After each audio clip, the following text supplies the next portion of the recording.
could easily be said that Louisiana's plantation country is defined by the iconic Mississippi River. Even before the steamboat was invented, farmers flocked to this area to try their luck at making a fortune off of the area's fertile ground, and ended up settling in cities like Port Allen and Livingston that surround the capital city of Baton Rouge. As you drive down the historic River Road and gander at majestic plantations that were built here in the early 19th century, you will see just how successful many of these farmers were in their attempts. But don't let the deeply rooted antebellum traditions of this area fool you. There's so much to experience here, like taking in the shops and boutiques at Perkins Road, or stepping back into time onto the USS Kidd that served in World War II. But to truly understand the history of plantation country, stop at LSU's Rural Life Museum and experience how life was early in the 20th century. Well, the Rural Life Museum is a complex made up of basically 3 different sections. We have the visitor center with the exhibit barn, which has a collection of everything under the sun. We have our architectural buildings, which is outside, and then we also have the Rural Life Windrush Gardens, about 32 acres of informal gardens, a lot of European statuary. It is a very nice place for people that are history buffs. People that come out here that really enjoy this kind of thing, you can be around here all day and still not see everything. Inside our exhibit barn, we have about 6,000 artifacts. Outside, all the buildings are furnished with about 3,000 to 4,000 artifacts.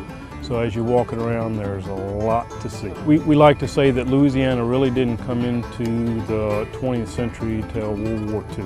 Even during the 1930s, 1940s, people in Louisiana were still using and still doing things that their ancestors were doing 100, 200 years ago. Now that you have experienced what life was like back then, consider making some stops at some of our other numerous plantations, such as Laura or Nottoway, or even the Oakley House, where famous naturalist John James Audubon got his inspiration for his famous bird paintings. Oakley was built under a Spanish land grant issued to a gentleman named Ruffin Gray in 1797. They moved here from Homochitto, Mississippi in 1800, and they started construction of the house in the spring of 1800 using local materials. Of course, slave labor built the house. It's unique because the fact that it incorporates a beach house, Carolina Eye architecture style, and you have a lot of the Caribbean influences on the house as well because of the jalousies on the front porch, the green slab board.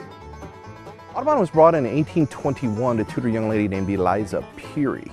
She was 16 years of age and the family was finishing her education. Of course, Audubon called this his happy land. He loved this area. He would shoot his birds and he would actually model them up in here and using local foliage and this type of thing. We have 2 nature trails, but it's very nice, very scenic. Shows you around. We also have the museum, which is located in that area. It has some of the Audubon Birds of America series in it. We get a lot of birders that come out in the spring and fall to see the migratory birds coming in and out of the area. History, shopping, art, so come out here and experience it all for yourself.